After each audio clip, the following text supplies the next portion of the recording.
मोदी के विश्वसनीय नेता ने इस्तीफा दिया, बगावत की शुरुआत है या?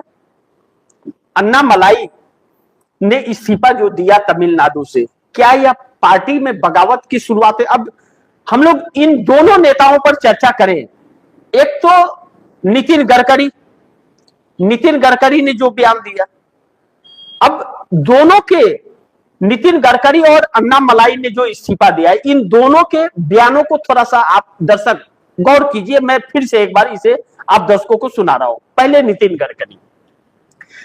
गडकरी ने आज बयान दिया है कि कई बार, परिवहन मंत्री भी हैं, नितिन गडकरी कहते हैं कई बार अच्छे और समर्पित कार्यकर्ता घर की मुर्गी दाल बराबर बन जाते हैं, कि घर के कितने भी काबिल नेता हो उनको महत्व नहीं दिया जाता। इनके कहने का मतलब है उन्हें कुछ समझा नहीं जाता, जैसे दाल में सब्जी खा जाते वैसे ही उनको समझा जाता है, उसी के बराबर। लेकिन बाहर से आने वाले लोगों को अधिक महत्व दिया जाता है। पार्टी के अंदर सीएम बना दिया जाता है, कैबिनेट मंत्री बना दिया जाता है, अलग अलग पदे दे दी जाती है, अध्यक्ष बना दिया जाता है। यह बात जो नितिन गडकरी ने कही सरकार के खिलाफ, नितिन गडकरी ने पहली बार नहीं कहा है। नितिन गडकरी ने 15 लाख के वायदे को भी लेकर के कहा था कि हुआ तो जुमला था। नागपुर के एक अधिवेशन में नितिन गडकरी ने पहली बार यह बात कही थी 14 के बाद, जब 15 लाख वाली बात आई थी। तो पत्रकार ने पूछा था सवाल, तो इन्होंने जवाब दिया था 15 लाख तो वह जुमला था, हमने जुमला फेंका था, तीर निशाने पे लगा, लोग टूट करके पैसे देने, वोट देने लगे कि अब तो 15 लाख खाते में आ ही जाएगा। अरे कोई 15 लाख रुपया देगा क्या? किसी को इतना बेवकूफ है क्या कोई देगा? अब जनता ने उसे हाथों हाथ लिया, वोट दिया, तो हमारा तो फायदा हुआ, पहली बार सत्ता में आ गए। यह नितिन गडकरी के बयान है, हमारे नहीं। आप दर्शक जा करके सोशल मीडिया में इसे सर्च करेंगे तो आपको मिल भी जाएगा, और कई बार का यह बयान हो गया है। अब दूसरी चीज, नितिन गडकरी यह कह रहे कि पार्टी में भाजपा के जो ओरिजिनल लोग हैं उनका कोई सम्मान नहीं कर रहे नितिन गडकरी। लेकिन अन्ना मलाई ने जो इस्तीफा दिया है जिन्होंने, वह तो मोदी के विश्वसनीय नेताओं में से एक थे। नितिन गडकरी तो मोदी के खास नेताओं में नहीं है।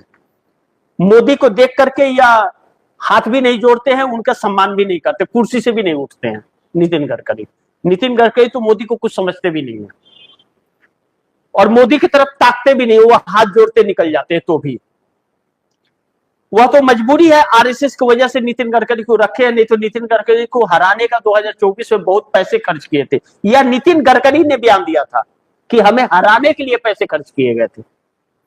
तो अब अन्ना मलाई ने यह कहा है कि भारतीय जनता पार्टी के अंदर भविष्य नहीं है, भविष्य का कमी है, और पार्टी के अंदर बोलने नहीं दिया जाता।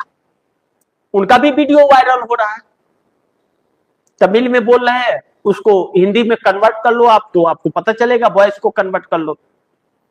उनका साफ कहना है कि भविष्य नहीं है, और यह भी अब आरोप लग रहा है कि अपने सभी नेताओं के खिलाफ फाइल बना करके यह सरकार रखती है कि हटने की कोशिश किए या कुछ करने की कोशिश, बगावत किए, तो हम भेद खोल देंगे, हम इनको शिकंजे में ले लेंगे ईडी सीबीआई के।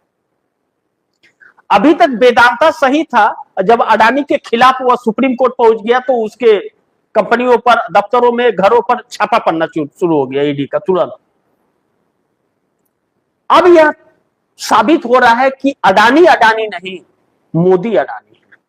राहुल गांधी की बात सही है कि वह चेहरा है, असली यहां है, मोदी है, कि उस राजा की जान तोते में है, वह सिर्फ एक मुखौटा है। और कई विदेशी दौरों से यह साबित होता है कि किस तरह अपने ठेके को पूरा करने जाते हैं, यह सही होता है। तो अब सबसे विश्वसनीय नेता अन्ना मलाई ने भी मोदी को झटका दे दिया इस्तीफा देकर के, और अपनी पार्टी बनाने का ऐलान कर दिया है। अब इसका असर क्या होगा पार्टी के अंदर, और नितिन गडकरी के बयान के बाद क्या प्रभाव पड़ता है, असर पड़ता है भारतीय जनता पार्टी के अंदर, यह भी देखना होगा। जब मोदी के विश्वसनीय नेता भी अगर साथ छोड़ रहे हैं तब तो इसका मतलब खरमंडल बहुत ज्यादा है।